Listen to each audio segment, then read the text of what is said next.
Folks, good evening. I'm going to call the meeting to order. It's 7 p.m. and it's nice to see so many people in the room with us this evening.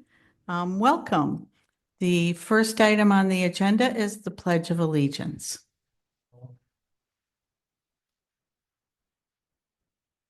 I pledge allegiance to the flag of the United States of America and to the republic for which it stands, one nation, under God, indivisible, with liberty and justice for all.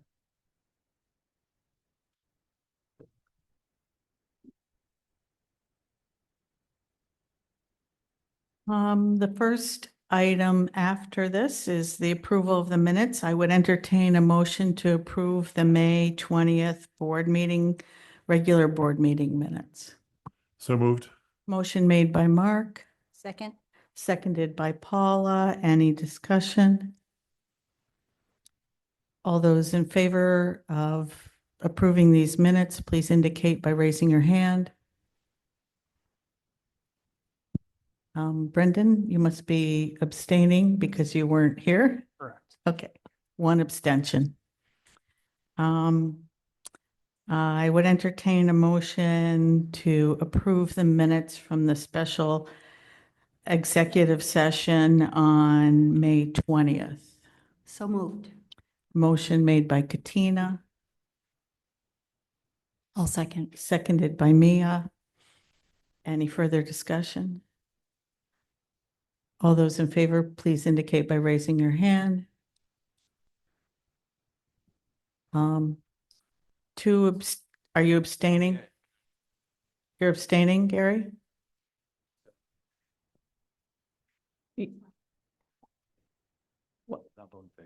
Oh, raise your hand, please. Okay, Gary's voting in favor.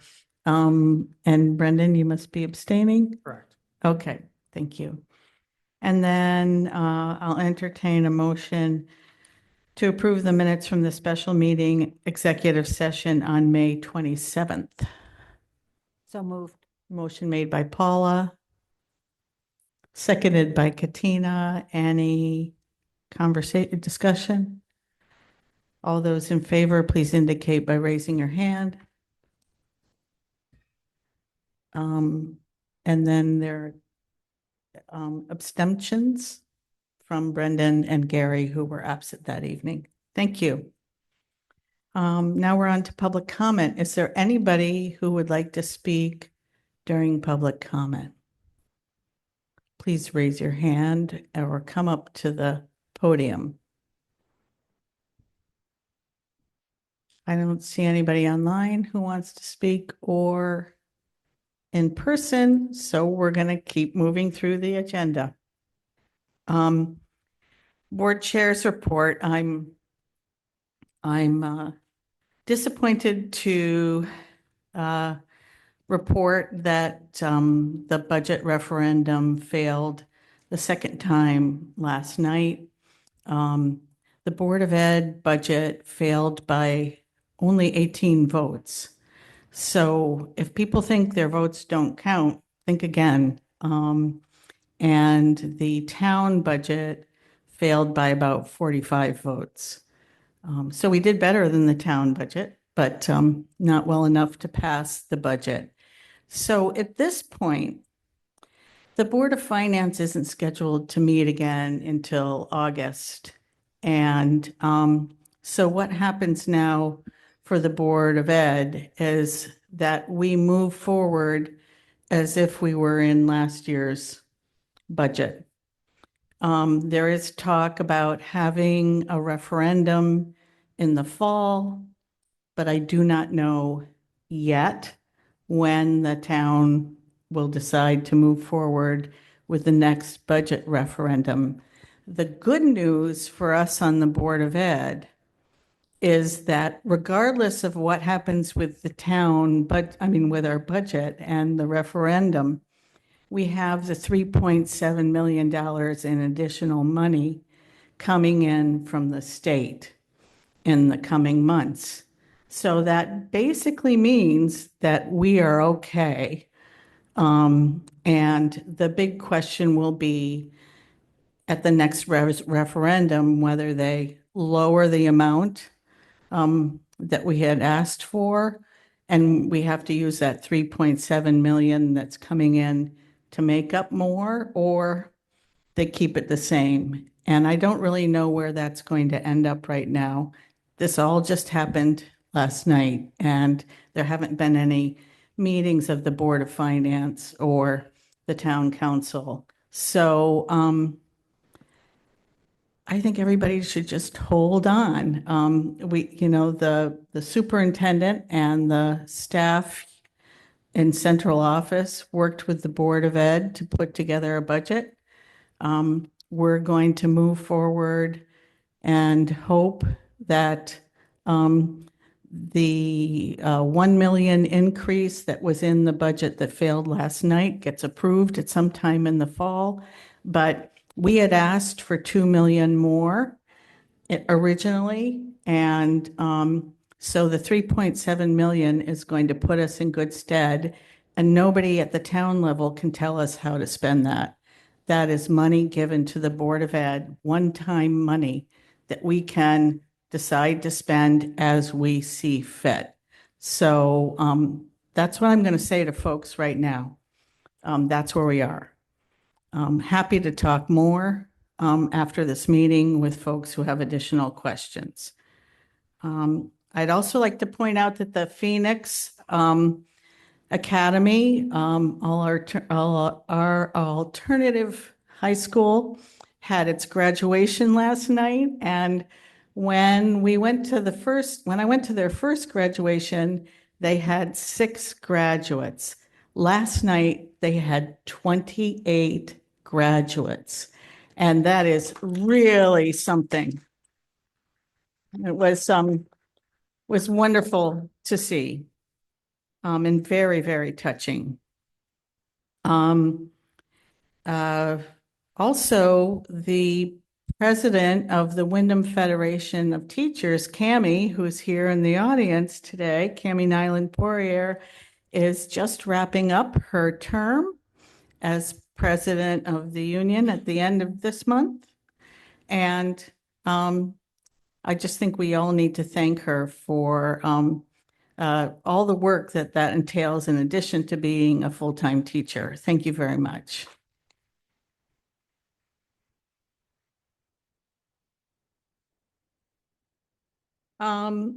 July 15th, which is our next board meeting, is going to be a slightly different meeting. We're going to have a very, very short, like less than 1/2 hour, maybe less than 20 minutes, who knows? A very, very short business meeting. And then we will end the regular meeting and go into a special meeting where our new board members and any other board members who wish to stay can participate in the Connecticut Association of Boards of Education statutorily required training for new board members. State law says that all new board members must go through a training within the first 12 months of being elected. And so that's going to be happening during our regular board meeting time on July 15th. So board members should plan accordingly. And as I said, anybody who wants to stay on the board, even if you're not a new board member for the training, is welcome to do so. But everybody else will be leaving after the business part of our meeting and when we adjourn into the special training.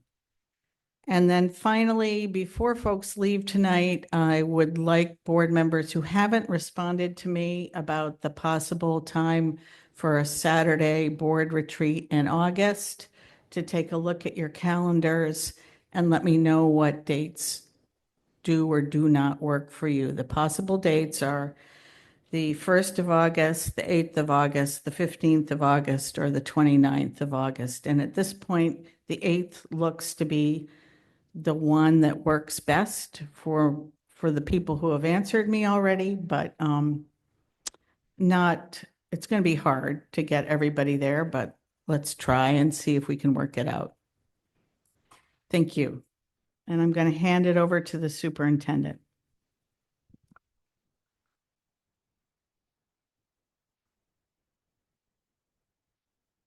Good evening, everyone. It's great to see all of you come out tonight. I do not have any budget updates other than what Board Chair I'd shared already. We will be doing a slide presentation on school climate. We'll be going over a data review and as well as going over some updates from the Equity and Multilingual Education Department as well as the Family and Community Engagement Department. But before we do that, oh, we need to switch to the other presentation. We are going to welcome our principal from Windham Middle School, Carlos de la Barrera, who is going to be sharing updates on bringing our priorities to life. Okay. Oh, yeah.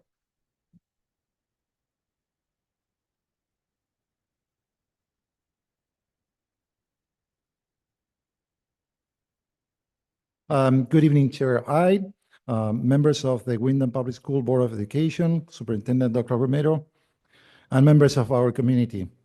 My name is Carlos de la Barrera, Principal of Windham Middle School. This evening, I am joined by Joanne Haddad, Assistant Principal, and we are honored to be accompanied by several of our students and educators. On behalf of the entire Windham Middle School community, thank you. Thank you for the opportunity to share some of the work being done to support, engage, and enrich our students, school, and community. Tonight, we're pleased to highlight and celebrate just a few examples of the meaningful learning, leadership, and service taking place beyond our classroom walls, made possible through the dedication, talent, and commitment of our students and staff. We believe the best people to tell that story are those who live it every day. To begin, I would like to invite our National Junior Honor Society coordinator and student representatives to come forward, introduce themselves, and share their experiences and accomplishment with you. Thank you.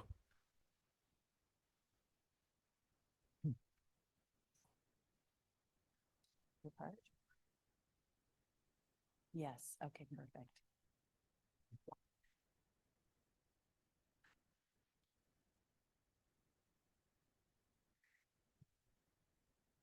Good evening, members of the Board of Education. My name is Carrie Eklund, and I'm honored to serve as the advisor for Windham Middle School's National Junior Honor Society, which recognizes students who demonstrate excellence in scholarship, leadership, service, character, and citizenship. This year, more than 20 students earned membership and dedicated themselves to a variety of service projects that positively impacted our school community, and you'll hear a little about that in a minute. I'm incredibly proud of these students and the difference they have made throughout the year. Tonight, several members are here to share some of our highlights and accomplishments, and they'll introduce themselves as they come up.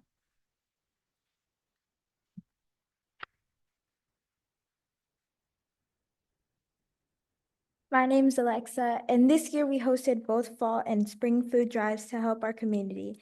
We helped up with students from the RISE program and hosted 2 school-wide donation campaigns to collect food for the Covenant Soup Kitchen.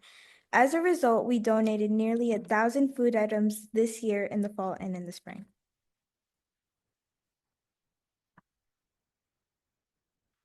My name is Ryan, and in addition to the food drive, we created color signs for our teachers to hang outside their classroom door. We want to showcase all the expertise and knowledge we have inside our building. We also want to promote higher education as a goal for our students.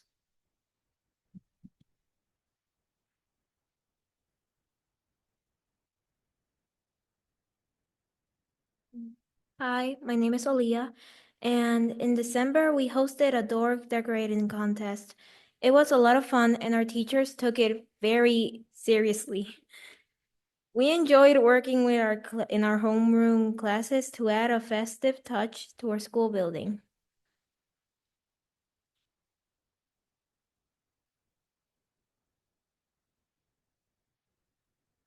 Hi, my name is Carson, and our Kindness Project was another initiative that we started with our RISE classmates. In February, we taped positive notes on every student's locker. We also provided notes at lunchtime for students to write messages to classmates and teachers that made a difference in their lives. This initiative resulted in almost 300 positive notes in our school.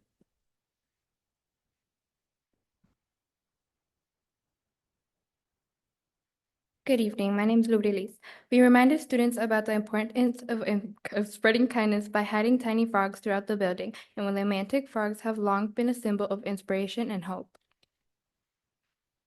Hi, my name is Samantha, and when students found a frog, it was to serve as a reminder to be kind, look out for one another, and to do something small that might make someone else smile.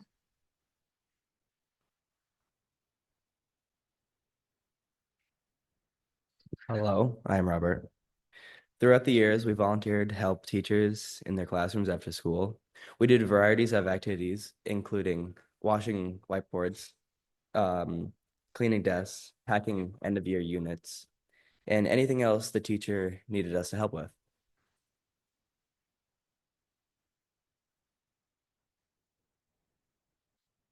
Hi, my name is Jaden. And I'm Nolan. During Smarter Balance testing, we provided encouragement to students to help them feel confident and test their best. We taped a positive note on every single student locker, reminding them to try their best and to trust themselves. We also collaborated with the art department to create inspirational posters, which we displayed throughout the building.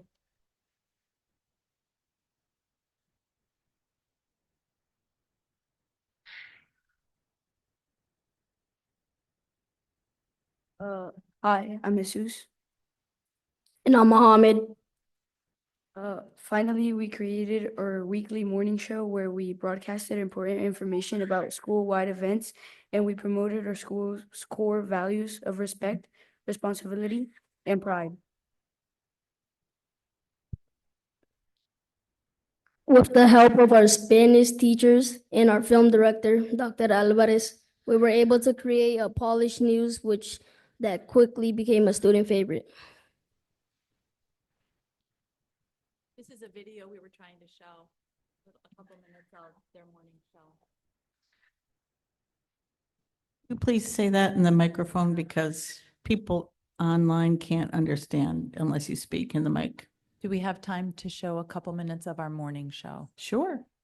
When I advance, it goes to the next slide. It's not playing the video.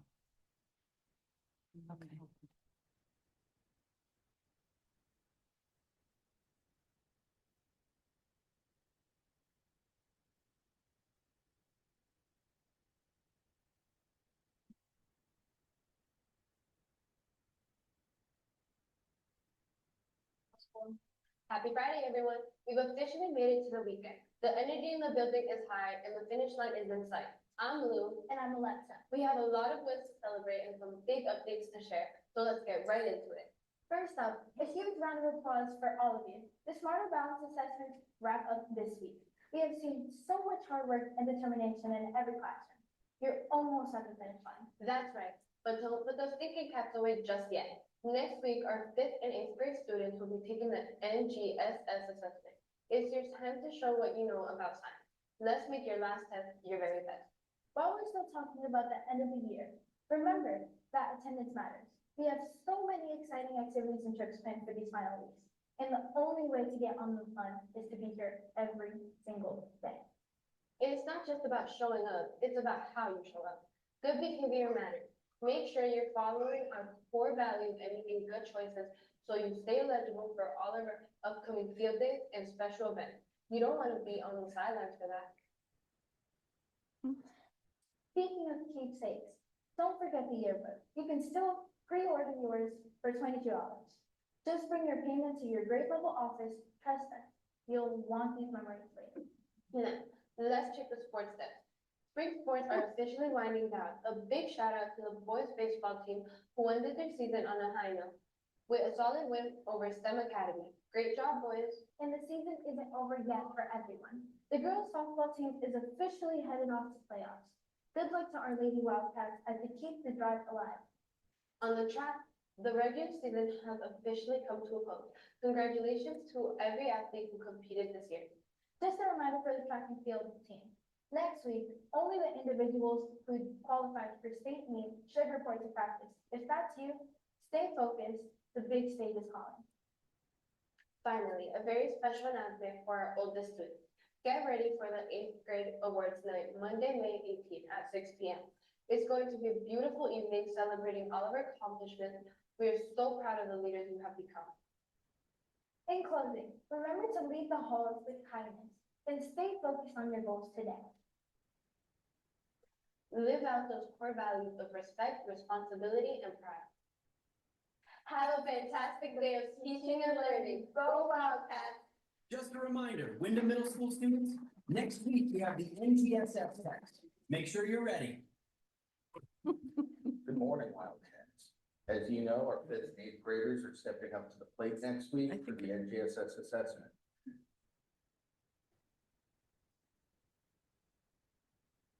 I think we should give another hand for the students.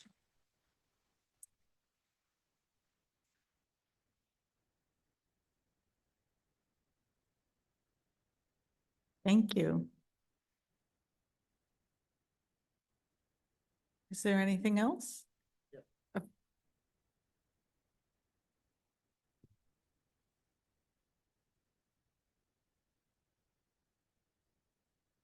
Hi, everybody. My name is Shauna Pascal, and I am one of the teachers in our RISE program at Windham Middle School.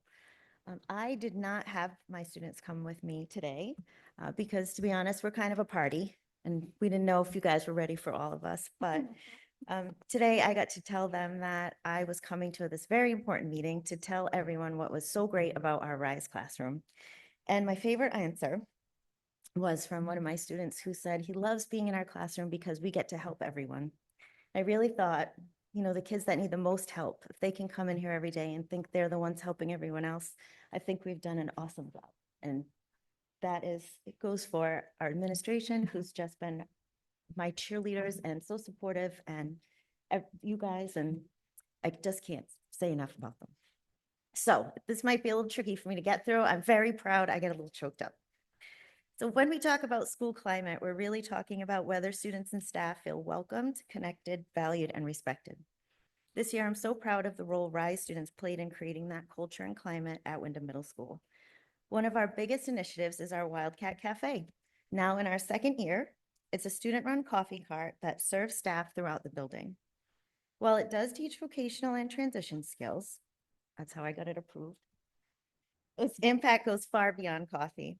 Every delivery creates an opportunity for students to practice communication, build their confidence, and develop relationships with staff. What starts as a coffee order often becomes a conversation and a smile, even a connection. This year, our Wildcat Cafe served hundreds of orders and raised funds that were reinvested into our school and our community. Our students helped support scholarships, 8th grade activities, student recognition programs, staff appreciation efforts, wellness initiatives, our local food kitchens, fundraising for ALS research, other school-wide projects, and a few others that I'm sure I'm forgetting, all with our cafe profits. RISE students collaborated with NJHS on kindness initiatives and service projects. Under the leadership of Dr. Eklund, these opportunities brought together students who may not otherwise have crossed paths, creating authentic friendships and meaningful connections. Rather than simply learning about inclusion, our students experienced it firsthand. This partnership has created a lasting impact on the climate of Windham Middle School by helping turn awareness into acceptance and acceptance into a genuine connection.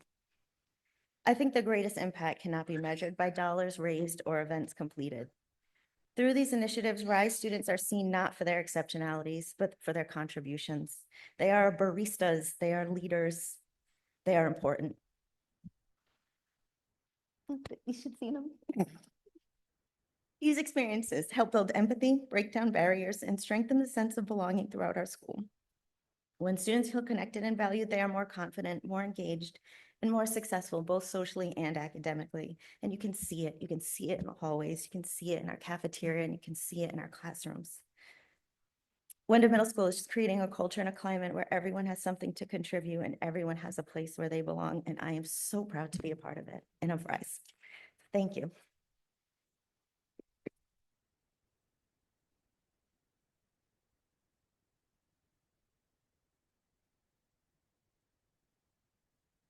Hi, Katina.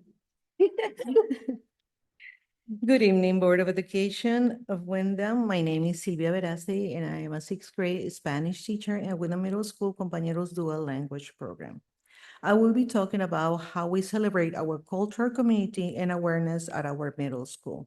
Throughout the school year, we have worked to create meaningful opportunities that bring our students, staff, and community together while promoting cultural awareness, service, health, and appreciation.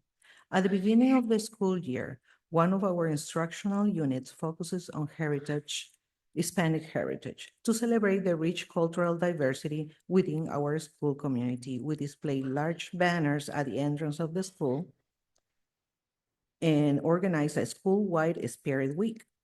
Students and teachers proudly represented their cultures by wearing their flag colors, sports jerseys, and cultural attire.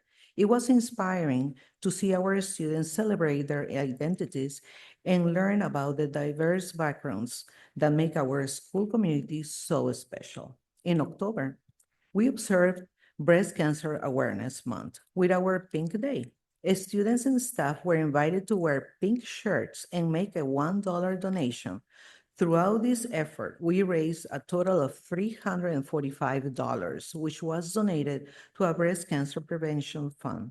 This event allowed the students to learn about the importance and supporting causes that impact many families and communities. In November, our entire school community came together to honor our local veterans.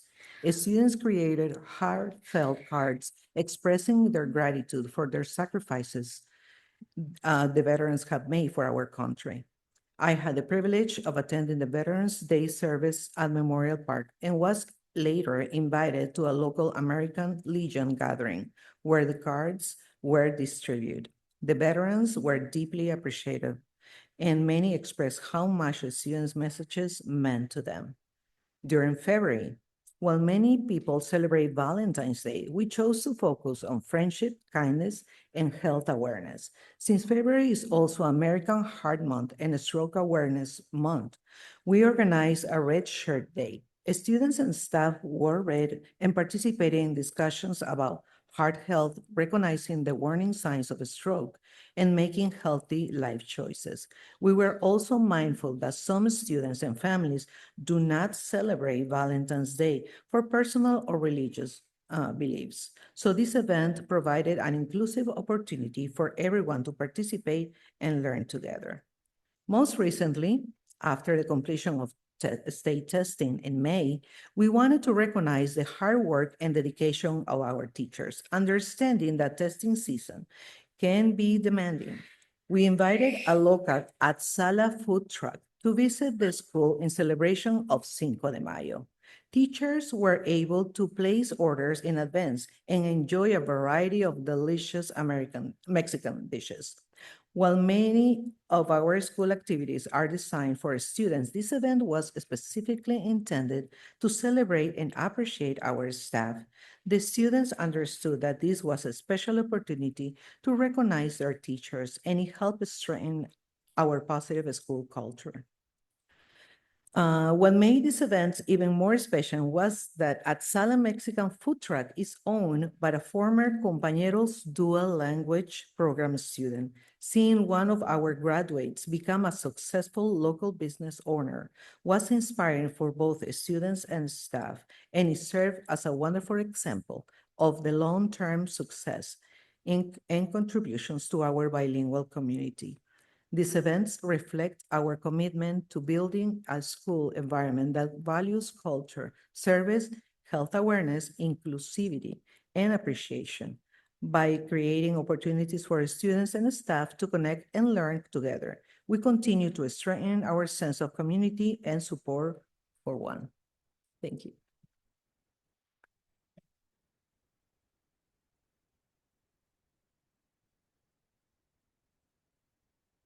Okay, I know you have an agenda. We have like, how many, 45 more slides, but I think we're going to stop here. Just wanted to thank everyone, you also for having us. It's awesome to have an opportunity for everyone to tell their story, all the hard work, and you see us much more beyond just the classroom walls. We do much more than that. And I appreciate you, all the students who came over here also. Thank you. And if you have any questions for anyone, please. Any questions?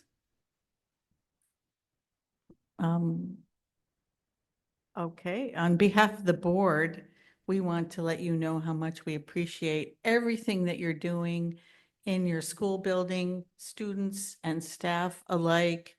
And it just brought smiles to our faces to see all of you and hear about all the wonderful things that are going on. We're very proud of you. And thank you very much, especially to the students for coming out in the evening and their families for coming here and being with us. We encourage you all to come anytime, and you're not obligated to stay for the rest of the meeting. So don't feel like you're being rude if you get up and leave after this is over. Thank you. Before we leave. Oh, before you head out, I just wanted to thank all of the students for coming out tonight. Thank you for the little frog. It reminds me of kindness, so thank you. I will keep it.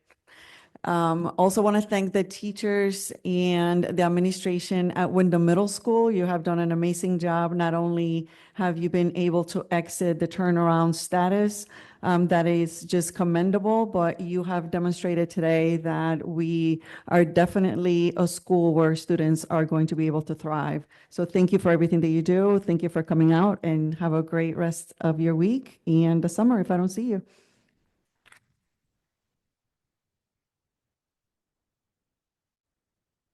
And our next presentation is for a celebration of our Educators of the Year.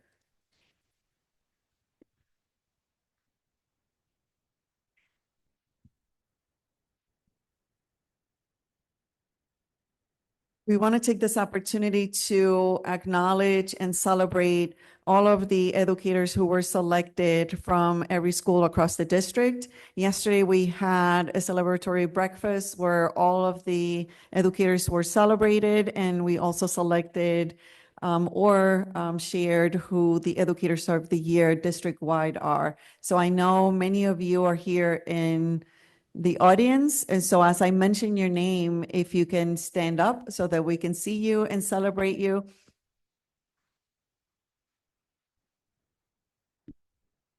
I need the remote back. Thank you. So the Educators of the Year recognizes outstanding teachers and paraeducators who demonstrate excellence in all aspects of the profession and throughout the school. The recipients consistently go above and beyond to support students' success, collaborate effectively with colleagues and families, and make a lasting impact on the community. So congratulations to all the honorees. We are going to start with the Windham Early Childhood Center. The Early Head Start Outstanding Staff of the Year was Stephanie Antonetti.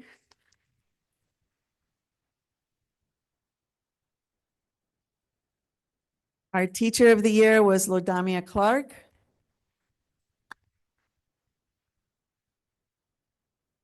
And the Pre-K Outstanding Support Staff of the Year was Nora Mowaiwa. I hope I pronounced your last name correctly. So congratulations to all of you. Again, thank you for all that you do. Moving on to Notchok Elementary School, our Teacher of the Year was Roberto Blanco Garcia. Is he here with us tonight? No. And our Paraeducator of the Year for Notchok was Jessica Nephew.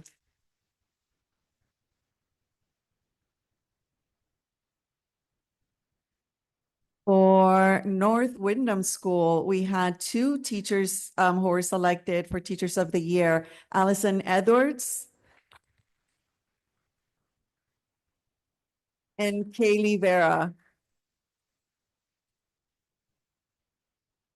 The paraeducator of the year for North Windham was Cassandra Rosado Diaz.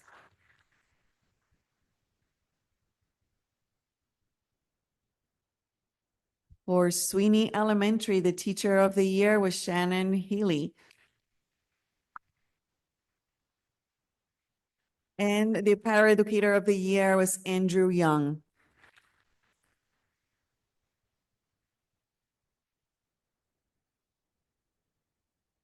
For Charles Sparrow's STEM Academy, the teacher of the year is Jennifer Molan. And paraeducator of the year, Heather Podraza.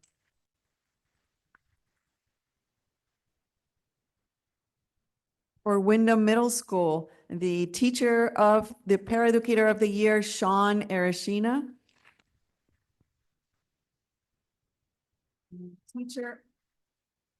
Okay, and teacher of the year, Valerie Grabick.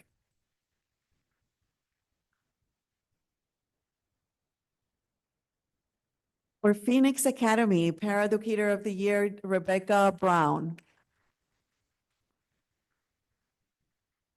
And teacher of the year, Lisa Ferrari. Last but not least, for Windham High School, teacher of the year, Ryan Corcoran. And paraeducator of the year, Michael Leahy.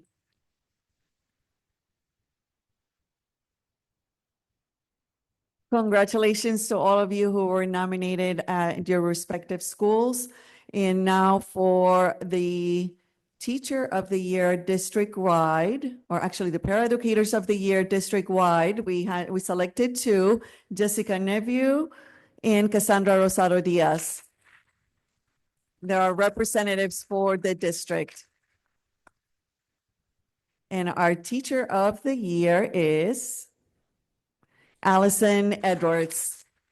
Congratulations, Allison. I want to once more thank all of the teachers and educators of the year who were recognized. As I mentioned yesterday, all of you are deserving of actually representing our district. We thank everything that you do for our students, for our families, your commitment, and we appreciate you having selected Windham Public Schools as your home. So thank you.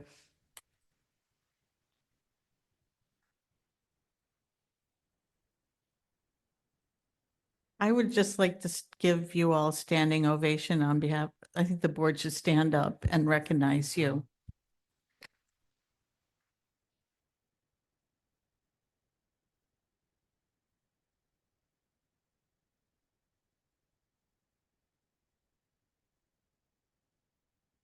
Thank you. Thank you is not enough. We appreciate everything that you give to the district. And as I said to the students and parents who were here before, if you don't want to stay for the rest of the meeting, it's certainly fine for you to leave. Thank you.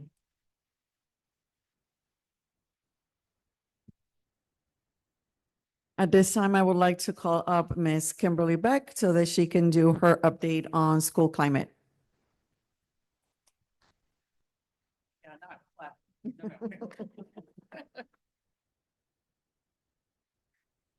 Good evening, everyone. Thank you. I again want to express immense gratitude to all of our educators that are toiling in the work that makes a difference every day in the lives of our students. Tonight's update is on school climate. I stand here as the district school climate coordinator. I know most of you know me in my role as director of human resources, but today I'm in a different role, and I'm excited to share an update with you about what's happening in our schools relative to school climate. This work is deeply meaningful to me, to the district. It supports our strategic priority number 4 regarding learning environments. And quite frankly, it is at the heart of everything we do in the Windham Public Schools.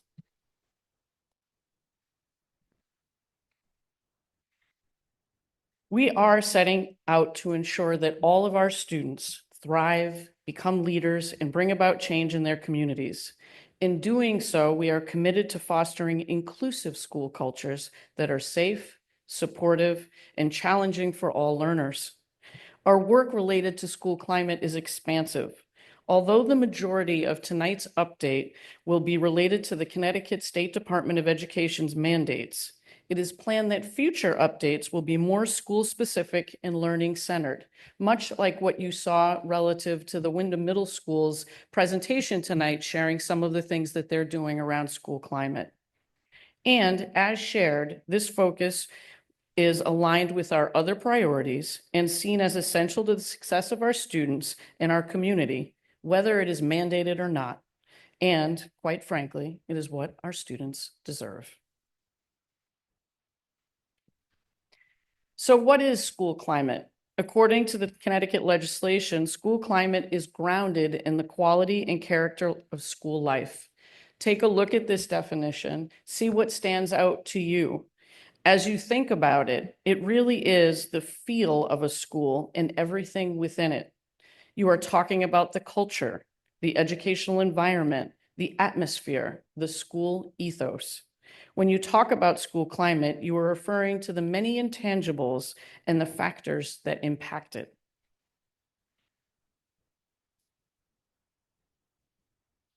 We frame all of our school climate work around standards, just like we do everything else in our work in the Windham Public Schools.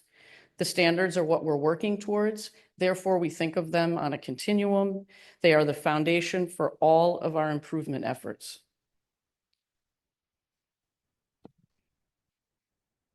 Connecticut adopted the National School Climate Standards for use in shaping positive school climate. These 5 standards were developed by the National School Climate Center.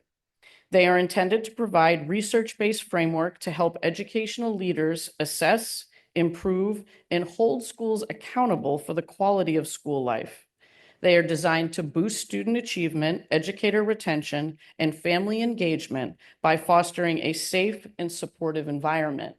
They are framed around shared vision and plan, policies, practices, environment, and social responsibility.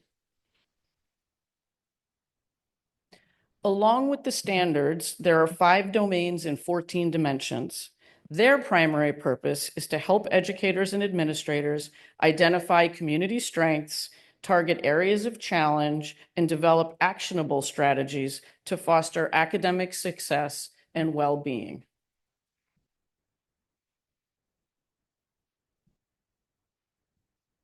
Public Act 23-167 significantly modified existing school climate legislation. Many of you are aware that climate legislation has been around in Connecticut for quite a while. This is the new part. You may remember the Safe School Climate Act of 2006, which established state policies regarding cyberbullying prevention and required school districts to develop their own policies. More recently, the state passed a school climate bill in 2019 and passed another law in 2023 that made revisions to the state's anti-bullying laws. The remainder of this update is to share information regarding our response to the legislative requirements. I want to pause and emphasize that in no way in what I'm about to share is representative of the totality of the school climate work being done in our schools across the district. It is in a future update that we will share with much more specificity, probably a lot more sparkle and pizzazz, about the existing and meaningful actions related to school climate taking place. Here are the new legislative requirements, newer because they were in place starting at the beginning of this school year. The first 2 stars were accomplished at the board table in July of 2025. In the upcoming slides, I will share additional information about the remaining stars and our responses to them.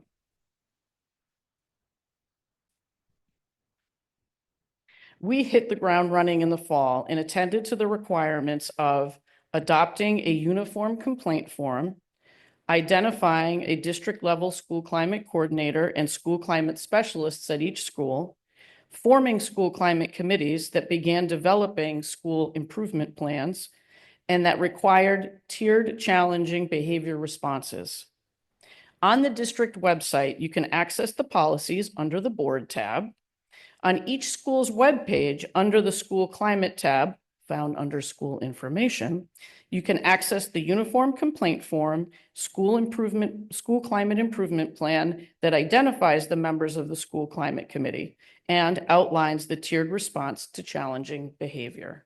So if you take a look on each of the web pages, you will see a tab for school climate, under which you will have the uniform complaint form that's offered both in English and Spanish, as well as our school climate improvement plans.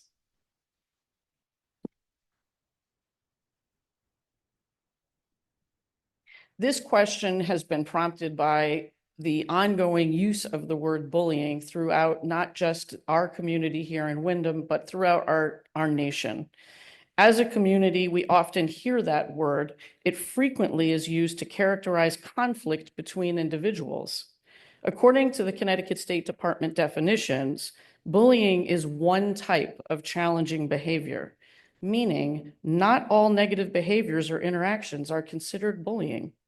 The original Connecticut legislation did emphasize bullying, and that is the source of why many of the changes have been made.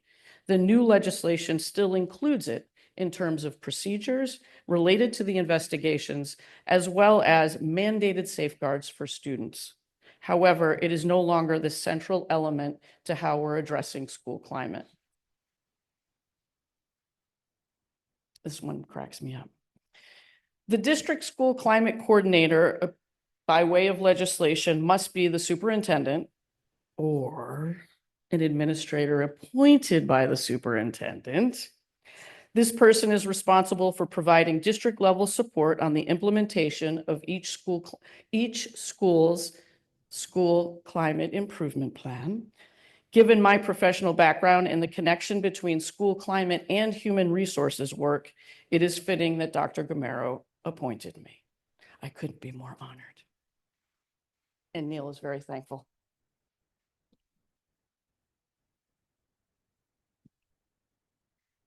School climate specialists under legislation must be the school principal or certified staff designated by the principal that are trained in school climate improvement or restorative practices.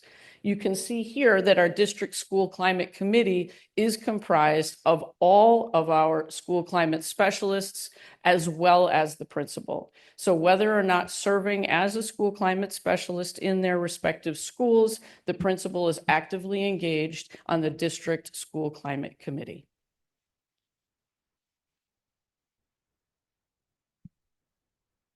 Our district-wide focus on school climate meant training and learning for all staff. We provided district-wide training to kick off the year and at the midpoint. This all-staff approach will continue into the 2026-2027 school year and beyond. Additionally, school and staff-specific professional development also took place throughout the year in varying ways depending on the needs of each individual school.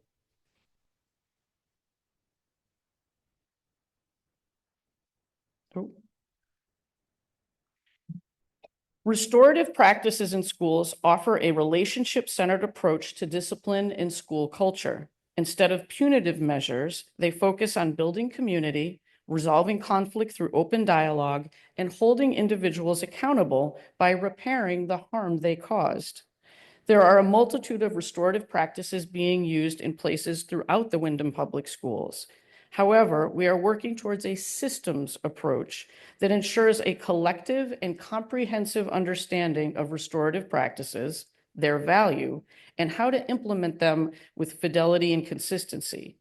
With that, following a general introduction to staff, training for the cabinet and school leaders was the focus this year. We will continue to grow in our learning next year and intensify learning opportunities for all staff.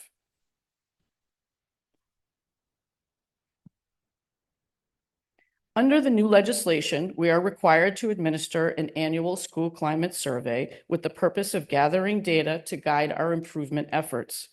We conducted ours this spring, surveying students, staff, parents, and guardians. We partnered with Qualtrics, which is a platform that offers cloud-based software suite that allows us to collect, analyze, and act on the feedback being provided. The results of the survey will first be analyzed with principals and central office administration, and then be shared with the Board of Education and the community at the onset of the 2026-2027 school year. The district and school climate committees will then use this data to develop improvement plans going forward. That actually covers all of the legislative updates and our responses to them. I welcome questions or comments, and thank you for your attention and engagement. Thank you for the presentation. Is there anybody who has any questions? Catherine. I was just wondering how you're going to share that information, the results of the climate surveys. Well, it will be first shared with principals through the dashboard. There are dashboards that are being created. So from those dashboards, we'll create reports, and those reports will be shared with the Board of Education, likely through me and the principals, as well as to the faculties, the families, and the students. That sounds great. Thanks. Katina? I'm so happy that you were assigned this job. And I want to say that it fits with, all the evaluations and human resources department. And I love the restorative practice model. And I hope that, that we come to an understanding that punishment just reinforces bad behavior. Anybody else have any questions at this point? No. Okay. Thank you very much. Thank you. And we know it's a lot of work, but it's worth doing.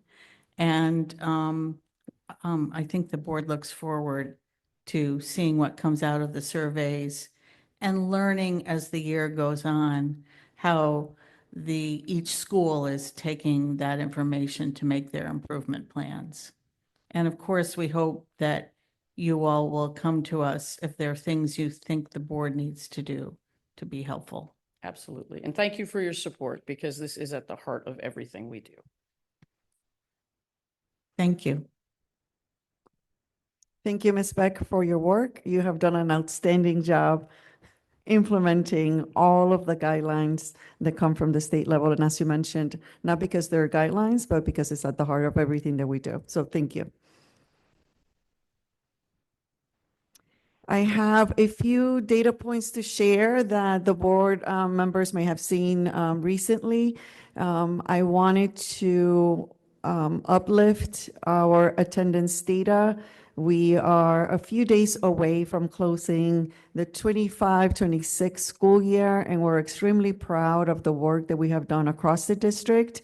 As you can see, we have been able to lower chronic absenteeism month after month, and we are very proud of the results. We know that there's a lot of work still to be done. We would like for that percentage that is close to 20% right now in June and to continue to be lower. Today we had a leadership retreat where leaders from across the district were engaging in conversations about what we have done across the district on our areas of focus of decreasing chronic absenteeism, ensuring that our students are engaging in high quality instruction, and ensuring that we have a positive culture and climate in each one of our schools. And they identified some of the practices that are going well, some of the things that we want to continue next year, and how we're going to strengthen our work moving forward. But we're definitely really proud of the work that we have done so far this year. We also, if you look at where we are in the month of June and compare it to previous years, we have the lowest rate of chronic absenteeism that we have seen since 2020. So again, it goes to the work that every single principal and teacher and community liaisons, family liaisons, and everyone is on board and ensuring that the message is loud and clear. The students need to be in school, that we need them in school, that we're happy when they're in school. And in order for us to continue to improve academically and our students to be able to be successful, showing up is the first step. And so we're really proud of our outcomes so far. I'll pause there to see if there's any questions or comments. You may want to share what happened at Natchog in the past month. Yes, last month we had a day where 100% of Natchak staff and 100% of students were present. And I may have gotten in a little bit of trouble with our nursing director because we got popsicles for every student and showed up with balloons. But, you know, I think it's something that needs to definitely be celebrated.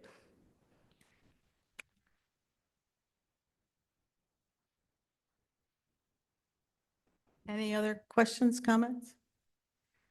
Just laudable work. And I know it's taken daily work on the part of many people to make these improvements. And there's more improvement to come, but it's really impressive. Thank you. Our other set of data that goes hand in hand with our work related to culture and climate is our discipline data. So here you have our discipline data by school at the end of the month of May. Once we close the month of June, then I'll be able to share more information with you. As you can see, these are the rates by school and district-wide. And on the next slide, you will be able to see it compared to other years.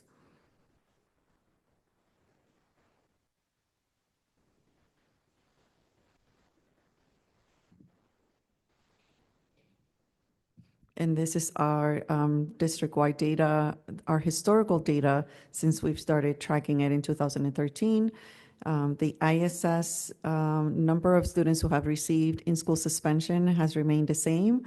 However, the number of unique students has decreased, and our number of students who received outside school suspension as a form of discipline was reduced in a way that I think it's also something that we should highlight and celebrate. And the number of unique students also decreased, as well as the number of expelled students. Any questions? No, I don't see any. Just happy to see that everything is, you know, getting better in suspensions. And yeah, thank you. Something that I also want to highlight is that the suspensions have decreased because the behaviors that lead to suspensions have decreased. We're still holding students accountable. We're ensuring that, you know, students the students feel safe in our schools. But the number of behaviors that usually lead to students being suspended in school or out of school have decreased. Something that we're really looking forward to, and we will be sharing it with the board. I will be sharing it with the board in the near future. Our director of IT has, Mr. Joe Torres, has developed a platform where we are really able to look at student discipline data by building, by the day, by the time of the day, by location. In many different ways, and we're also able to disaggregate the data by race, by gender, whether or not students have special needs, and we're able also to see whether or not there's a disproportionate amount of or number of suspensions that is being assigned to a specific subgroup. And so we're really looking forward to implementing that in the 26-27 school year, training our staff on how to access that data, how to utilize it to action plan, but also to hold ourselves accountable as to how it is that we're disciplining our students.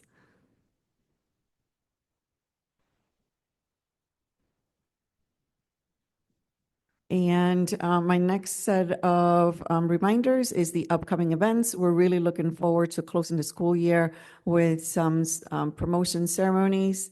We have on the 18th, which is tomorrow, the Sweeney promotion ceremony at 9 a.m. And then on Monday, we have multiple ceremonies taking place. North Windham, Notchog, and Barrows, and Windham Middle School will all have their promotions throughout the day. And we close the year with a celebration at the high school at 6 p.m. So I hope to be able to see some of you at some of these events.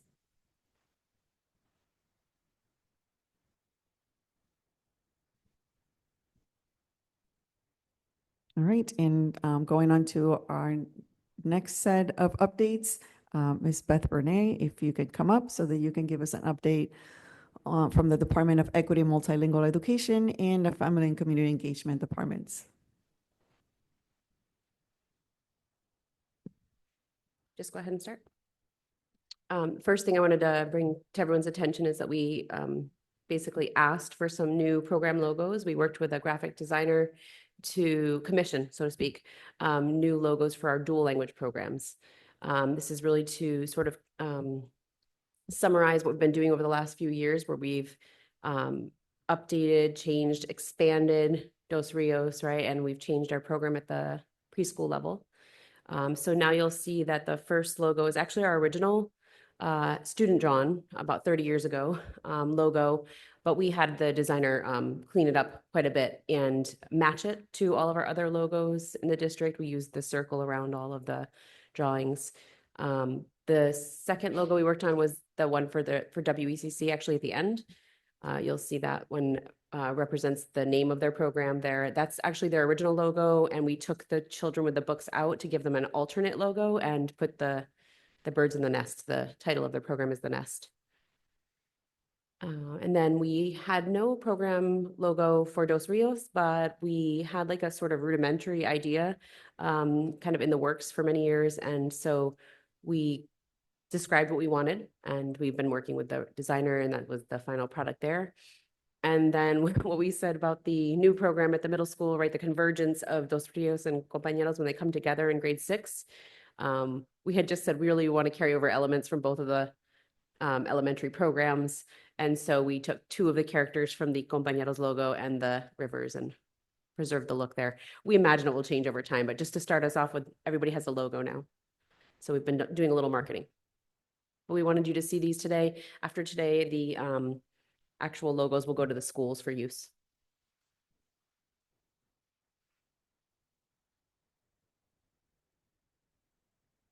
Just more data updates, I guess. Last year we had 76 students exit their English learner status with us from grades kindergarten to 12. This year we had 77, so one more higher. And that means that at the end of this school year, and as we roll over data for the next school year, they will become non-English learners or former English learners. And so that's the highest number we've ever had on record. And the middle school is by far the largest number in terms of school location. We had set up a department goal this year of having more than 41, again, was sort of our goal, because our highest number on record was 41 students who had earned the seal in one new school year. This year we had 45 students earn or pass the test that is required to become eligible to earn it upon graduation. And then at graduation, you'll see 32 seniors be celebrated. So it's an accumulation over time. If you remember, you can earn it in grade 10, 11, or 12, but you only get celebrated once you graduate. And the reason for that is because it's biliteracy and there is an ELA requirement on the other side, right? So there's the non-English language and the English language proficiency to prove. So, right, there's the next data point. 32 seniors will be celebrated. And this is the last update. This is from my other department acquired this year. So the Family and Community Engagement Office just wanted to make you aware that we talked to a number of stakeholders, and we asked that our Family and Community Expo be renamed to celebrate Maria and her contributions. Right.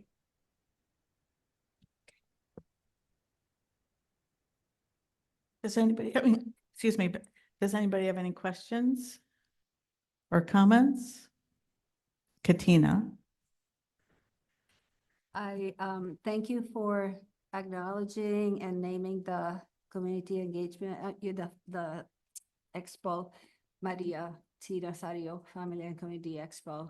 She truly was the soul of many different programs, and for parents, she was very accessible, and we loved her.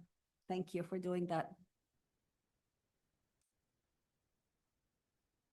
I encourage board members to show up at the Family and Community Expo. It's a great way to see what's going on and meet families and see kids, and it's wonderful. So if you can make time on August 22nd to stop by at Jilson Square, that's where it's going to be, right? Yeah, always at Jolson Square. Yeah. Yeah, it actually will look fuller this year. We've had a request from the farmers market to join us, so I imagine that the field will be quite full this year if How they decide nice. to do that. We requested that they set up on the inside of the fence and not the outside. They first just wanted to run alongside us, so we requested that they be a resource to families like all the other vendors at the event. So we're hoping to fill it out, and we would expect that we have some words from the family probably too this time. And I have a question for you. For the high school graduation, with the seal of biliteracy, the number of students, last year it was about. Actually, last year we had the highest number of seniors ever to Okay. cumulatively be awarded at the same time. And that was, I think it was like 46. It was a high number. Right. We had everyone stand and individually come up and get their certificates. We made it a big deal. This year we're going to do a group standing. The students are marked in the program because the ceremony gets really long. But yeah, so this year 32 will be celebrated, but we had the highest number of new seal earners. Okay. Yeah, the number varies, right? Every senior graduating class, but the goal is to always have more students earn every year. Okay. Yeah. Thank you. Yeah. Thank you.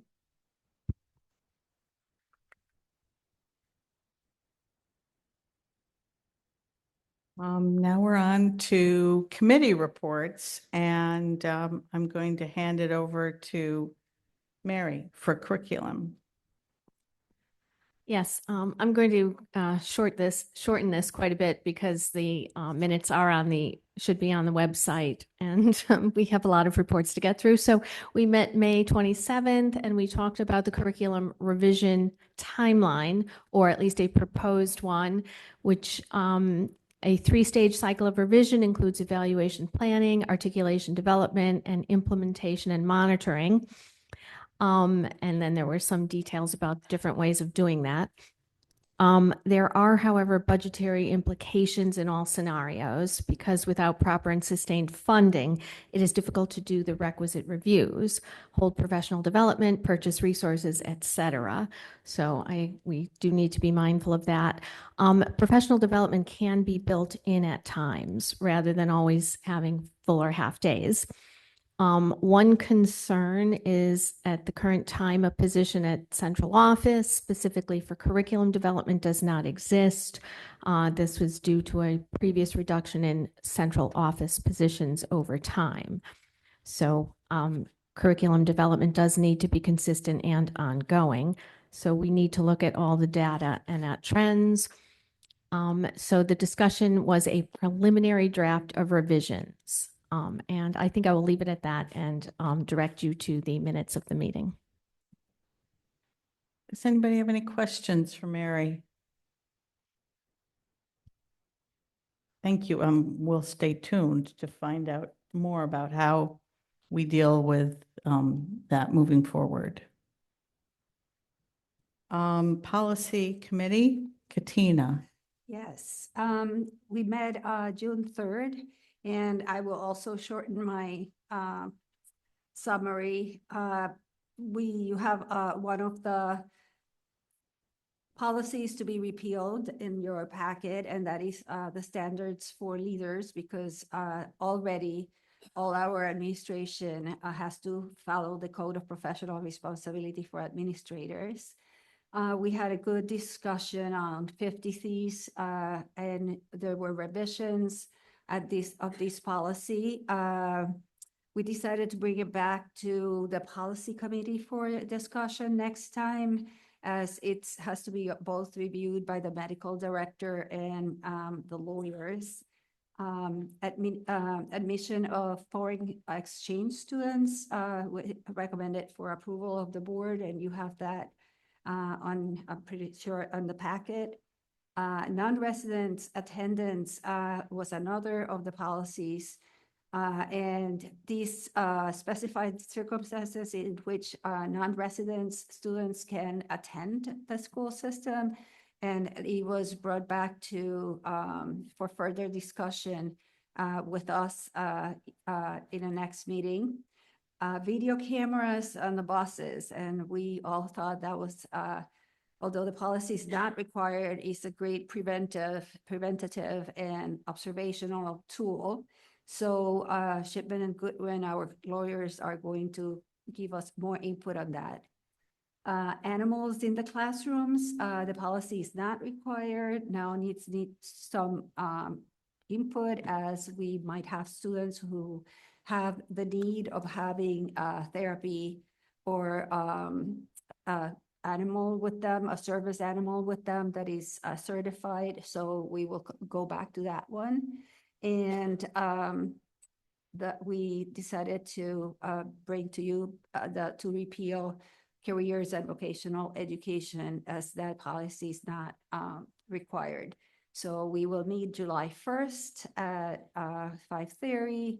We finish our meeting at 6:09, and all thanks to Neil and all the staff who shares with us and does all this work before coming to the meeting. Thank you. Thank you, Katina. Are there any questions for Katina? Yes, Mary. I'm just puzzled because it says we're going to vote on revisions to policy 5111.1, and I don't see what's revised. It's a type of visa that the students would need to have to enter our school system, and Beth can give us a better input on that. But part of it is that we do not take part in J2 visas, as we would have to comply and be part of a different system to have students holding those visas to come into the system. Other visas like J1 and F1 were discussed and the time was limited. So if Beth can help me out with that, please. No, I think I can see it. So it would have been highlighted. Oh, Those. Mary, can you just tell me the copy in your packet is black and white except for a yellow line, correct? Right, Well- there's no redlining that you can see. Right. So something I noticed tonight is in your packet, you don't have the red line version. You Oh, have what sorry. looks like a copy that where we've accepted all of the revisions. So you have to decide what you want to do next, but I noticed it in the preparation of the packet. I think it's just, you can only see one yellow line. So the yellow line is the one addition that you did not have at the committee meeting that the lawyer made that day. Yeah. But the red line version, it doesn't appear to me was in the packet. So you'd have to tell me, I don't have the full packet in front of me, but just for clarification, you might want the red line version but it is hefty and it has a lot of also like notes on the side. Yeah. We voted in the committee, or we made a decision Yeah. in the committee meeting to To- move it forward, for- accepting all of the revisions from the lawyers. They Yeah. agreed with everything I had sent. Mhm. I agreed with everything they sent back. We discussed it, but if you want the red line copy, we'd have to get it to you. And I apologize for not noticing it. I was not on the packet. Well, It was well revised. It was- and discussed and Yeah.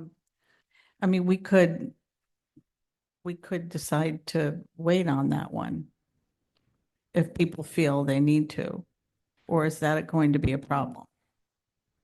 yeah, Mary Yes. has her. Mary? hand up. No, I'm fine moving forward. I just was puzzled as to why I didn't see the new changes. So. Yeah, thank you for making us notice this. Thank you. Any other questions for Katina? Okay, we're going to move forward to school planning and design. Brendan? Thank you. We met back on June 3rd. We received facilities updates from Mr. Harris, including some of the goings-on in the district in the last few weeks. A lot of maintenance of grounds as, you know, the weather has become more spring-like, as well as maintenance and repairs to HVAC units as the weather changed as well. Many of you are aware, many of our buildings are showing their age, and there has been a lot of HVAC maintenance and repair, which is an ongoing thing that we're going to be dealing with. We also discussed the high school renovate as new project and what is left to close that out. A few minor hit list items. And then we had a discussion of capital improvement projects on tap for this summer. The middle school track project has already begun, is on schedule. Everything is looking good there. The middle school library remodel, everything is in place to take place this summer. Maintenance will be receiving delivery of a new dump truck on July 1st. We are ready to begin work in Natchog as far as replacement of the steam boilers, and there's some minor walkway work going on at Barrows as part of capital improvement this summer. We also had an update on the collaborative energy projects between the town, us, and Titan Energy. Right now, we're on track to have electric vehicle chargers installed at Barrows Middle School and the high school this summer. And then the paperwork is in process for solar panels at those buildings, additional solar panels to be installed hopefully next summer, as well as the engineers are reviewing the plans for the cogen replacement at the middle school.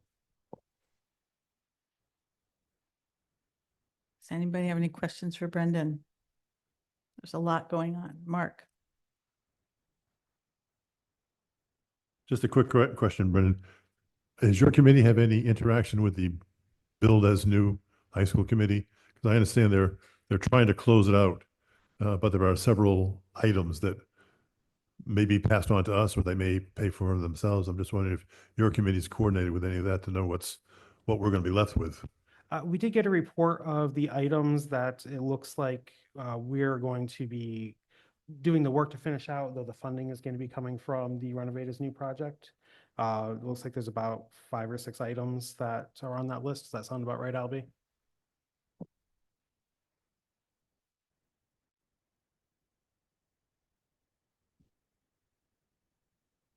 Any other questions, comments? Okay, on to finance and audit. Mark, I'm handing that over to you. All right, once again, I will join the rest and be brief because you have the reports in the board packet so you can look at the details. But the highlights, there is this DRIP grant, which actually stands for District Repair and Improvement Projects, which is a special grant we received from the state. And you can see it on our action items. We'll need to approve accepting that grant. As of the end of May, the year-to-date budget was showing $482,878, not surplus, but but money on hand.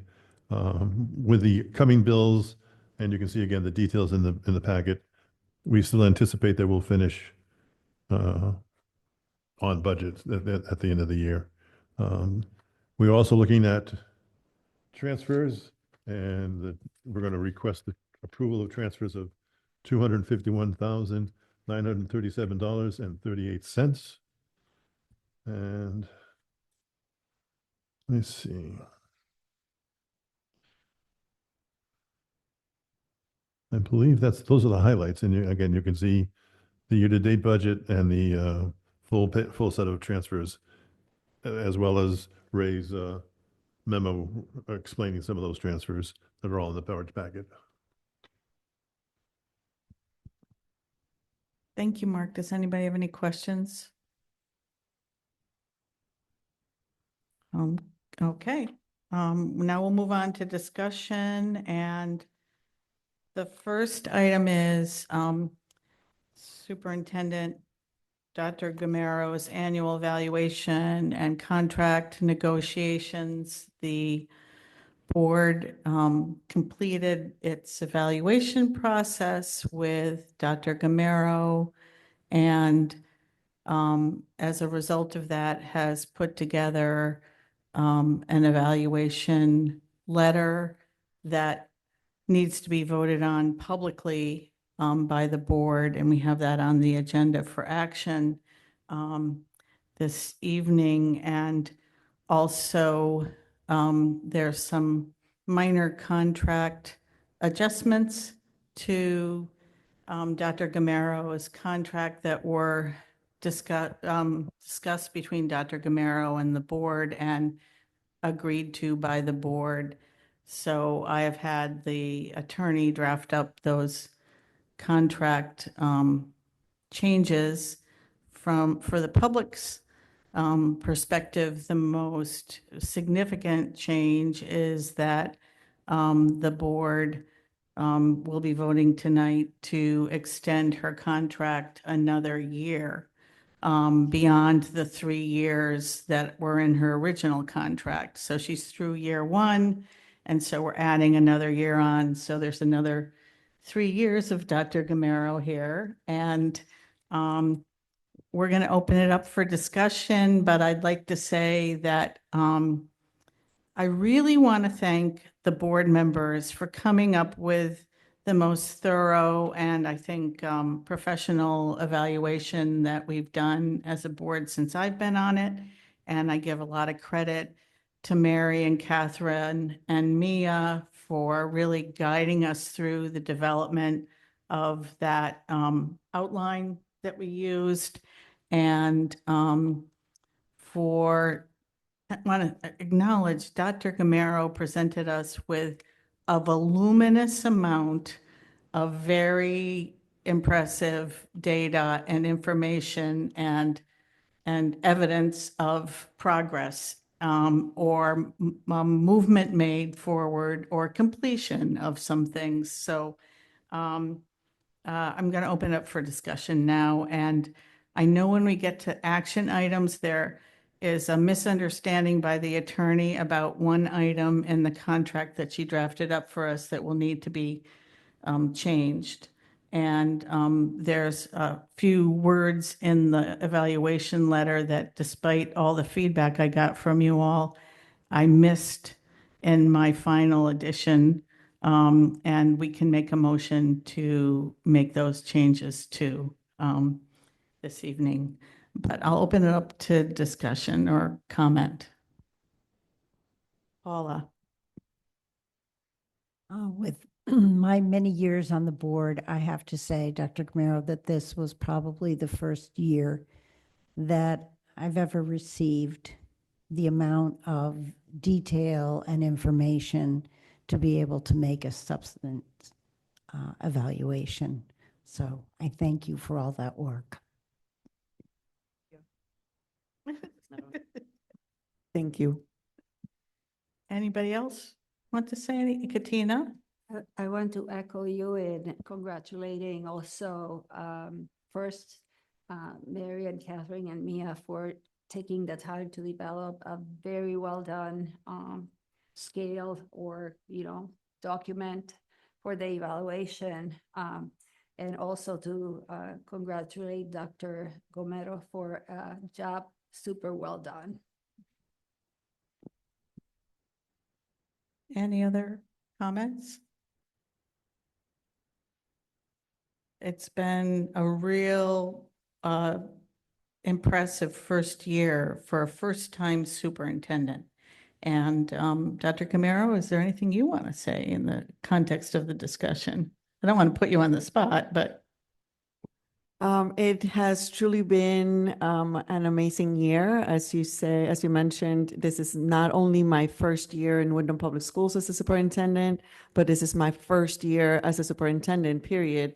And so I attribute my success this year to an amazing team that is here with us tonight. Our Assistant Superintendent, Mr. Neil Weathers, our Director of HR, Ms. Kimberly Beck, the lady who wears many, many hats and many, many titles, Miss Beth Brunet.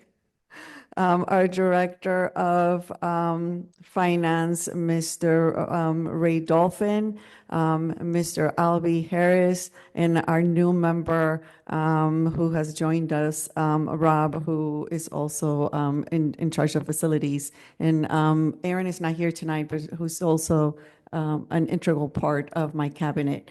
I feel honored and blessed to have come into a community who has really embraced me and has just allowed me to just express what my vision is for Windham Public Schools, but they have joined me in that effort. So I think that I would have been able to have done what I did this year without all of the support from my cabinet, as well as the principals and the teachers and this board. And so I want to thank all of you for your support throughout the year as well. Thank you. Does anybody else want to say anything? I also want to thank my executive assistant, Miss Lauren Lavelle. Thanks, Lauren. I mean, it does really help to have a couple of educators on the board. And I think that's why Mia, Catherine, and led by Mary were so able to put together the evaluation framework for us. So is there anybody else who wants to say anything, or we'll move on? So the action item on the letter and the contract are later on this agenda under action items. And for members of the public watching, once they're approved, then we get them printed up and signed. Then they will be a matter of public information. So we'll have to arrange with Lauren where to put them on the website and things of that sort. Okay?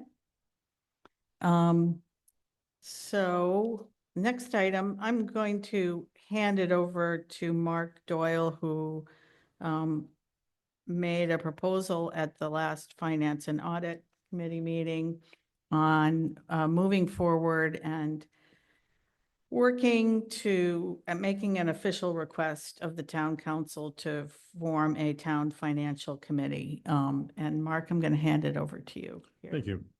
Well, as Lynn pointed out, this has been a subject of discussion informally for many years.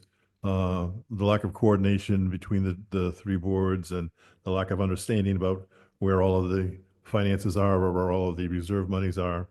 And I felt it was time that we formally make the request of the town council to form a financial and / investment committee.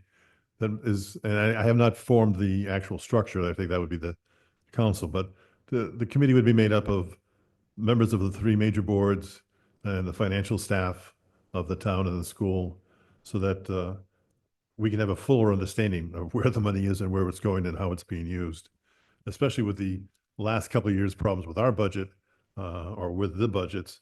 I think there's a lot of money that the city has that we just don't know where it's going or how it's being used. So it's just a matter of more formal disclosure and just a formalize the discussion, because I know I've had this discussion with many people over the last couple of years, and it doesn't go anywhere unless we actually make a formal request. So that's why I asked for it on the agenda. So what's up for discussion, questions, comments? Gary? I just wanted to say that I supported Mark's idea to reinstitute the board or committee. And I think one of the biggest issues for me is to be able for somebody to prioritize which is more important, because we only do have so much money, right? So where does that priority lie between the Board of Education and the town government too? So someone really has to take a look at that and determine that.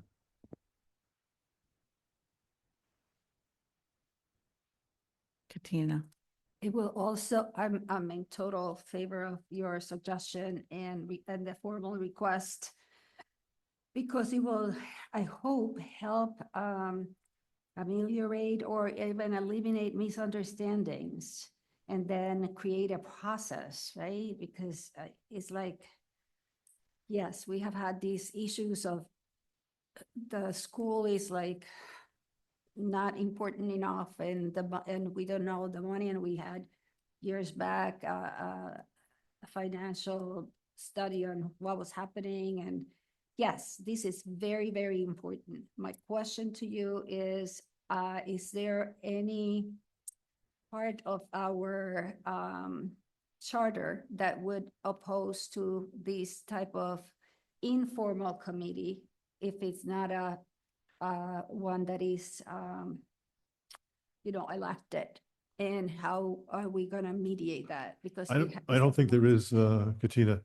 Technically speaking, under our charter, the town financial director is the financial director for all of us, for the Board of Finance as well as the town. We just, a couple of years ago, kind of moved away and we rely primarily on our own finance director, but it's already set up within the charter that he oversees the finances for the whole town. And then also in the past, as Gary alluded to, we had a capital campaign or capital projects committee that the school would come with their projects and the town would come with their projects. And then this joint committee would then prioritize, because again, you can't do $12 million worth of repairs all at once, but what was more important, the roof on school A or the jail cells in the police section. And so someone had to come up. That has since disappeared and no one's really prioritizing that. So we just have this massive amount of capital projects out there. Before we would prioritize it, spread it out over 5 years, and you would know what was coming up. There was some planning. So this is primarily, I believe, a return to the way we've always done business. We just somehow moved away from it and became more departmentalized.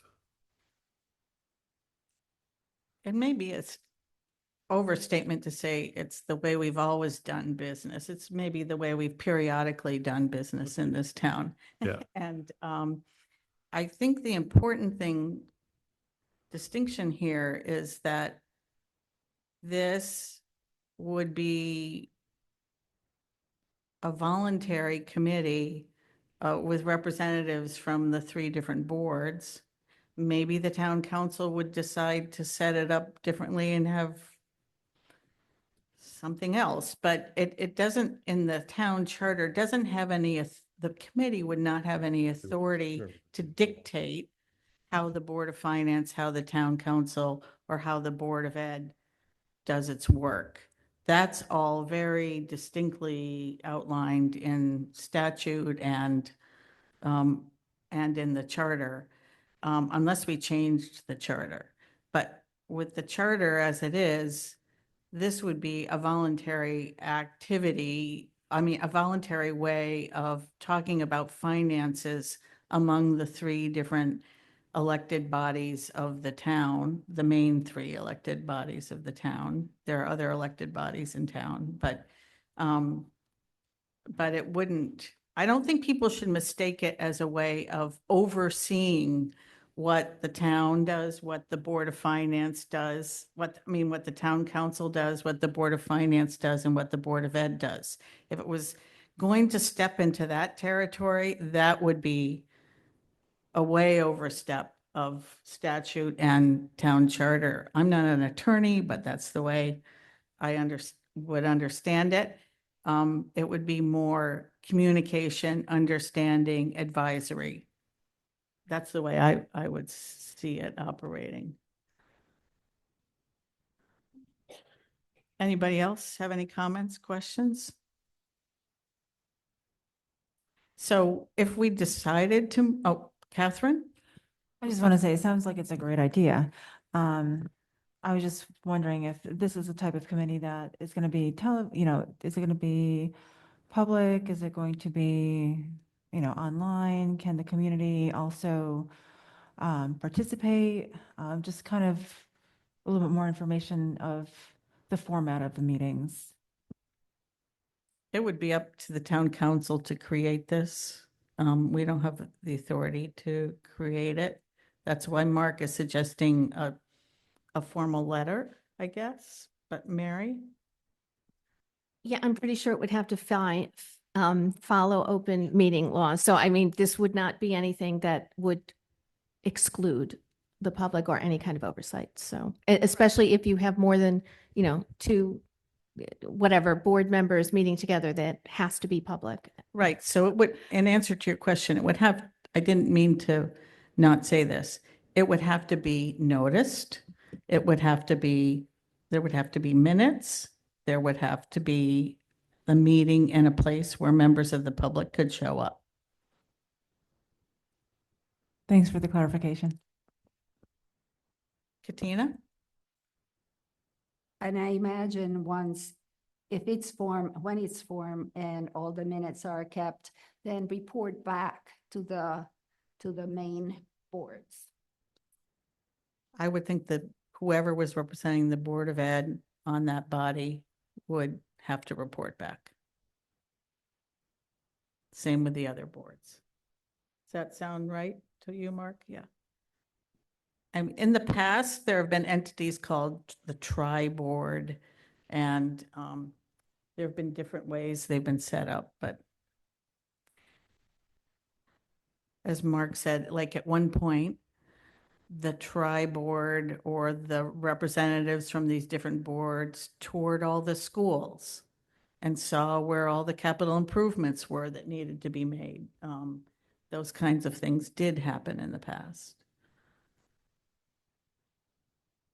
Any further discussion on this?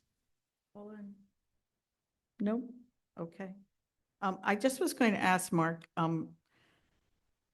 since this is your idea to move forward, I mean, you suggested this idea. Yes. If the board votes to move forward on this, would you be writing up the letter on behalf of? I would have to on write, behalf of write the letter, board? Yeah, send it up the line for editing. okay. Okay. That's all I had. So are we ready to move on to action items?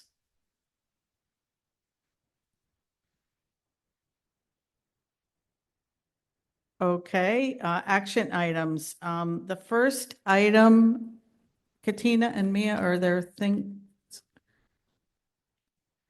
Okay, that's okay. I just want to make sure you didn't want to talk about the last thing. I would entertain a motion. I think we should take them maybe separately on the evaluation document and then on the contract. Okay, I'd entertain a motion to take action to approve the annual evaluation. And then I know there's a edit, but would somebody make that motion? So moved. Motion made by Mark, Second. seconded by Katina. Now, Mary, you wanted to make a edit suggestion? Yeah, I could also just email it. It had to do with the balancing and goal 3, the balancing the amount of time required for the development of the budget. We're just missing that. And then also, of course, at the end, we can put that we've approved the last 2 minutes that I, because I love my footnotes and my document dates, et cetera. Always a teacher. So that would be, and it just means the public can look and see that we did our diligence. So. Okay, so the edit is, you all have to understand several people were sending edits, so I guess I misunderstood. So under item number 3, areas of challenge include balancing the amount of time required for the development of the budget and education of stakeholders. So we're just adding of the budget after the word development. That will be in the final document if we approve it. And of course, we would add in the footnotes that the minutes from those last 2 meetings were approved. Any other?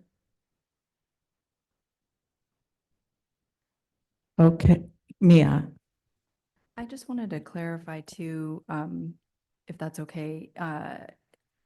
Under where it says see dates and references at the end of this document, it says in the spring of 2026, Dr. Gamera provided a public presentation, and it continues. To me, that sounds like she gave one presentation publicly. Is that supposed to mean at a Board of Ed meeting? Or was this in regards to the presentation that she gave to us in executive session? Or I just wanted a little clarification on that. Where are you? On the first page, Uh-huh. so there's several bullets and then it says see dates and references. So it's that paragraph in between, the small one. It was not a public, right? It was. That's what a I'm wondering. presentation It to the was- board. It was to us, Yeah. right? Okay. So I just wanted to clarify. I didn't want it to be, yep. Yeah, I just wanted to say that there was a brief presentation that was public, and then we got the lengthy documentation. It is in the letter, I believe, that she will do something publicly. I don't know if I should have put the date of that meeting or whatever, but sorry, she did do, there is on an agenda, it says she gave a presentation, like an progress, so for the year. Yep. Do you remember when Yes, I that do. was, Dr. Yep. Gamero? Not the month exactly, but yes, I did provide an update. Yeah, so maybe in the footnotes, we can put those dates. We'll add those to the footnotes. Thank you. Anything else? Okay, the motion is on the floor to approve this letter of evaluation as amended. All those in favor, please indicate by raising your hand. It's unanimous. Unanimous vote of approval on your letter of evaluation. And then I would entertain a motion on approval of the contract, which includes the 1-year extension. And also, I pointed out to the board before this meeting, but item 5C, the attorney misunderstood what I was talking about. And 5C should be actually in that number of 4,500 should be put under J on page 7, tuition reimbursement. That would be the one amendment to that. So moved with that amendment. Motion made by Brendan with that amendment. Seconded by Katina. Is there any further discussion? Okay, all those in favor of the contract indicate by raising your hand. It's unanimous. And I think we deserve to, we should give Dr. Gamero a hand for her first year with us.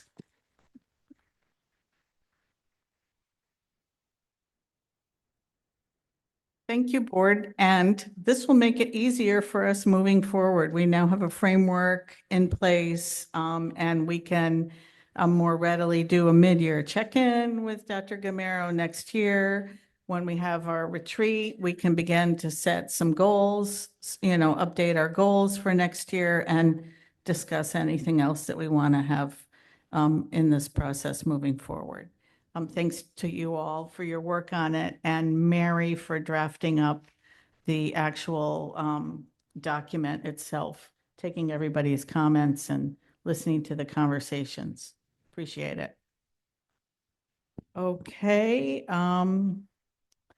I would entertain a motion to repeal policy 2300.1 standards for leaders. So moved. Motion made by Katina, Second.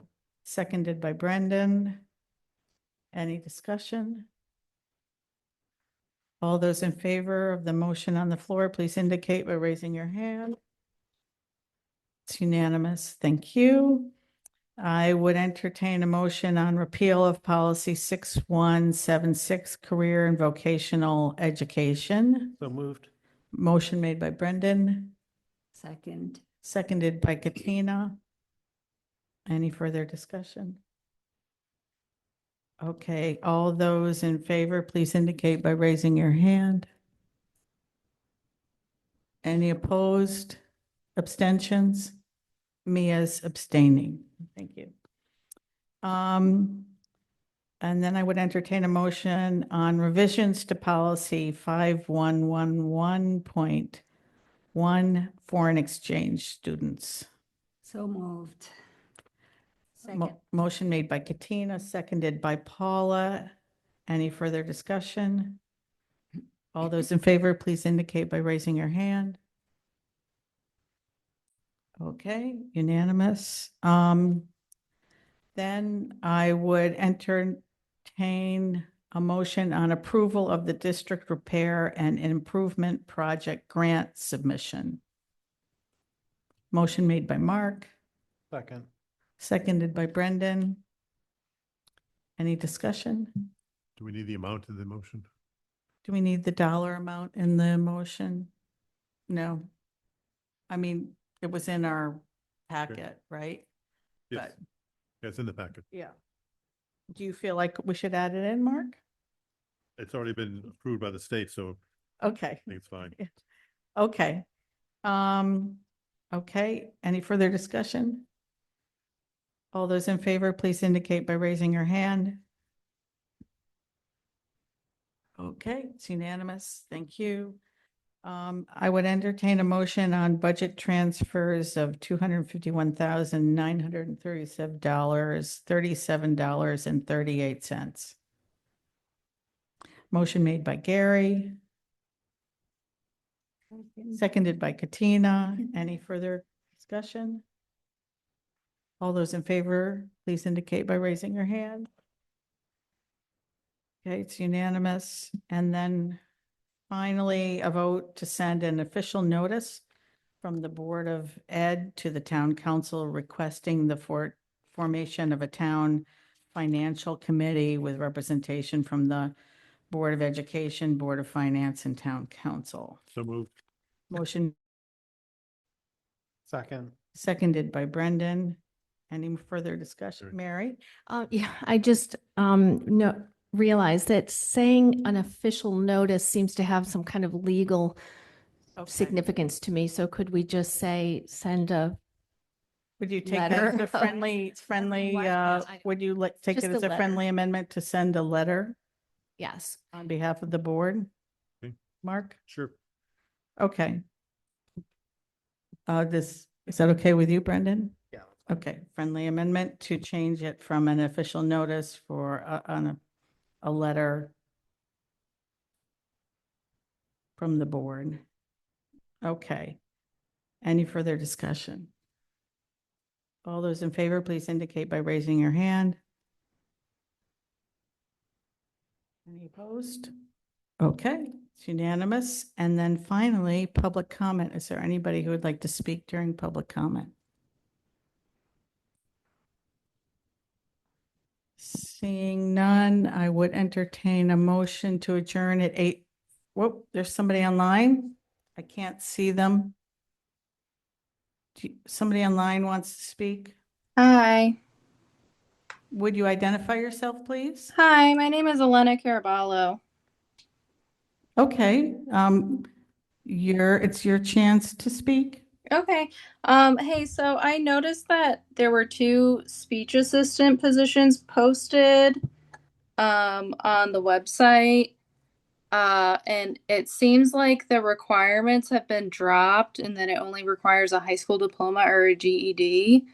I actually had this position a couple years ago, and I have a 44-year degree from UConn in speech, language, and hearing sciences. And I don't really think that this position can be effectively performed by someone with only a high school education. I don't know if this was a mistake, but I feel like lowering the minimum requirements for the position is going to lower the quality of services provided to the students. And then in the contract for paraeducators, that position is paid at a higher salary because it's a skilled position. I don't know if that was a mistake. thank you for your comment, Ms. Carabello. We cannot engage back and forth during public comment, but you've been heard, and I'm sure the appropriate staff, HR staff, Kimberly Beck, will take a look at that. Okay, thank you. Anybody else want to speak during public comment? Okay, I'd entertain a motion to adjourn at 8:49. I move, we move. Meeting adjourned.